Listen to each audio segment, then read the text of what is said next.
انسانی زندگی ہوا میں رکھے ہوئے چراغ کی مانند ہے۔ جیسے ہوا میں رکھا ہوا چراغ ایک جھونکے کا محتاج ہوتا ہے، انسانی زندگی بھی ایک پل کی محتاج ہوتی ہے۔ کسی شاعر نے کہا، زندگی کیا ہے تھرکتا ہوا ننھا سا دیا، ایک ہی جھونکا جسے آ کے بجھا دیتا ہے، پیاس مژگاں غم کا تھرکتا ہوا آنسو، پلک چھپکنا جسے مٹی میں ملا دیتا ہے۔ کہ زندگی کی مثال ایسی ہے جیسے ہوا میں رکھا ہوا چراغ، ایک جھونکا آتا ہے چراغ بجھ جاتا ہے، یا پھر رونے والے کی پلکوں پہ جو آنسو ہوتا ہے وہی پلک چھپکنے کا محتاج ہوتا ہے، پلک چھپکی اور آنسو زمین پہ گر گیا۔ اسی طرح انسان کا معاملہ ہے، ایک لمحہ پہلے زندہ ہوتا ہے اور ایک لمحے کے بعد اسے موت آ جاتی ہے۔ ہماری دنیا کی زندگی کا وقفہ بہت تھوڑا ہے، چاہے وہ 100 سال ہی کیوں نہ ہو۔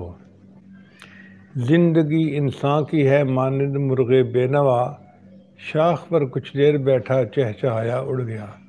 جیسے پرندے کی مثال ہوتی ہے کہ وہ اڑ کر آتا ہے، تھوڑی دیر درخت پر بیٹھتا ہے، چہچہانے کے بعد واپس چلا جاتا ہے۔ ہم بھی اس دنیا کے درخت پر آئے، تھوڑی دیر اپنی زندگی میں ہم یہاں چہچہائیں گے، اعمال کریں گے، اور بالآخر ہمیں آخرت کی طرف لوٹ جانا ہے۔ آتے ہوئے اذاں ہوئی، جاتے ہوئے نماز۔ اس لیے بچہ جب آتا ہے تو اس کے ایک کان میں اذان اور ایک کان میں اقامت کہی جاتی ہے۔ اس کو یہ سبق دیا جاتا ہے کہ دیکھیں، تیری زندگی کی اذان بھی ہو چکی، اقامت بھی ہو چکی، اب جماعت کھڑے ہونے میں جتنا تھوڑا سا ٹائم ہوتا ہے وہ تیری زندگی ہے، جیسے ہی تو مرے گا تیری نماز جنازہ کھڑی ہو جائے گی۔ آتے ہوئے اذاں ہوئی، جاتے ہوئے نماز، اتنی ذرا سی دیر میں آئے چلے گئے۔ اور یہ اللہ تعالیٰ کا ایک غیبی نظام ہے،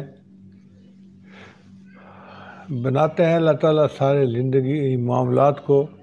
بہار دنیا ہے چند روزہ، نہ چل یہاں سر اٹھا اٹھا کر۔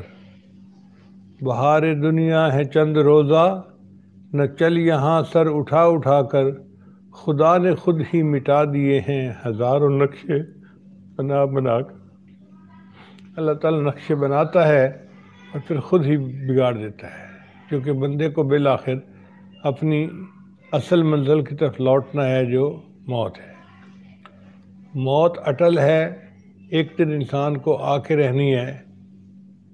انسان کا رزق بھی پیچھا کرتا ہے، انسان کی موت بھی پیچھا کرتی ہے، اور موت ایسا پیچھا کرتی ہے کہ بالآخر ایک دن بندے کو دنیا سے جانا ہی پڑتا ہے۔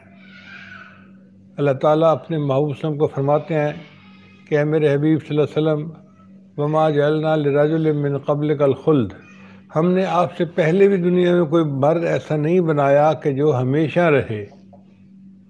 آپ غور کیجئے، اگر موت کو دولت کے ذریعے سے ٹالا جا سکتا تو قارون کو موت نہ آتی، اگر موت کو حکومت کے ذریعے سے ٹالا جا سکتا تو فرعون کو موت نہ آتی، اگر موت کو حسن و جمال کے ذریعے سے ٹالا جا سکتا تو یوسف علیہ السلام کو موت نہ آتی، اگر موت کو اخلاق عظیمہ کے ذریعے سے ٹالا جا سکتا تو ہمارے آقا صلی اللہ علیہ وسلم کو کبھی موت نہ آتی، اگر موت کو محبتوں کے ذریعے سے ٹالا جا سکتا کوئی ماں اپنی آنکھوں کے سامنے جوان بیٹے کو نہ مرنے دیتی، اگر ماں کو اگر وفاؤں کے ذریعے سے موت کو ٹالا جا سکتا کوئی بیوی اپنی آنکھوں کے سامنے جوان خامند کو نہ مرنے دیتی، مگر ہم نے تو ایسے منظر دنیا میں دیکھے ہیں، جوان بیٹا لیٹا ہوا ہوتا ہے اور بوڑھی ماں اپنے تھرکتے ہاتھوں کے ساتھ اس کی آنکھوں کو بند کر رہی ہوتی ہے۔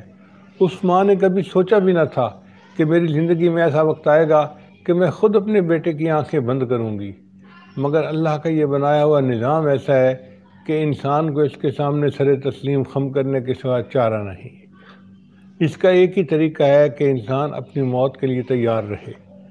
چنانچہ چند نوجوان نبی اسلام کی خدمت میں حاضر ہوئے اور کہنے لگے، اے اللہ کے حبیب صلی اللہ علیہ وسلم، من اکیس الناس واحزم الناس، انسانوں میں سب سے زیادہ عقل مند اور سب سے زیادہ سمجھدار کون ہے؟ نبی اسلام نے فرمایا کہ اکثرہم ذکر للموت، وہ جو موت کو کثرت کے ساتھ یاد کرتا ہو، وہ اکثرہم استعداد للموت، اور جو موت کی کثرت کے ساتھ تیاری کرتا ہو، اولئک الاکیاس، یہ ہیں عقل مند لوگ، ذہبوا بشرف الدنیا و کرامت الآخرہ، دنیا کی شرافت اور آخرت کی بزرگی یہی لے گئے۔ چنانچہ موت کی تیاری کوئی ڈنڈ بیٹھ کے نکالنے کا نام نہیں ہے، کوئی ورزش کرنے کا نام نہیں ہے، کوئی ورک آؤٹ کرنے کا نام نہیں ہے۔ موت کی تیاری یہ ہے کہ انسان اپنے گناہوں سے معافی مانگ لے اور نیکی بھری زندگی گزارنا شروع کر دے اور اپنے اخلاق اچھے کرے۔ اگر کسی کا دل دکھا ہے تو اس سے معافی مانگے۔ ایسی زندگی ہو کہ حضرت خواجہ عبدالمجید مالک صدیقی رحمۃ اللہ فرمایا کرتے تھے کہ قیامت کے دن کوئی بندہ گریبان پکڑنے والا نہ ہو۔ تو موت برحق ہے، کفن کے ملنے میں شک ہے۔ حضرت علی اللہ عنہ فرمایا کرتے تھے کہ موت کی تکلیف انسان کو کینچیوں سے کتر دینے سے زیادہ سخت ہوتی ہے۔ انسان کو موت کی تکلیف دیگ میں بھون دینے سے زیادہ سخت ہوتی ہے۔ چنانچہ ایک اللہ کے ولی فوت ہوئے تو ان سے پوچھا گیا جی کہ آپ نے موت کو کیسے پایا؟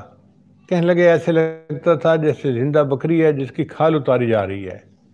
آپ خود غور کریں، اگر کچن میں کام کرتے ہوئے کبھی چھوٹی سی انگلی جل جائے تو کتنی درد ہوتی ہے۔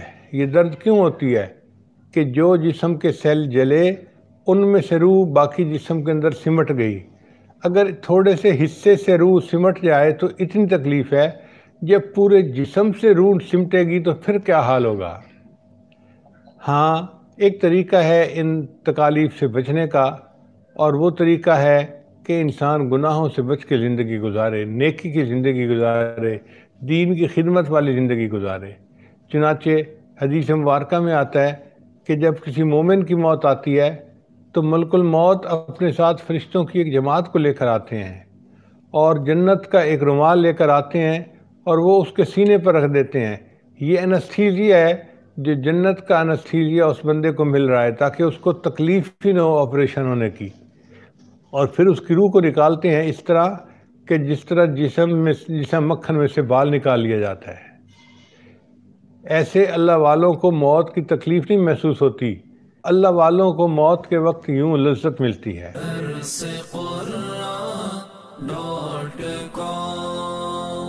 www.darsequran.com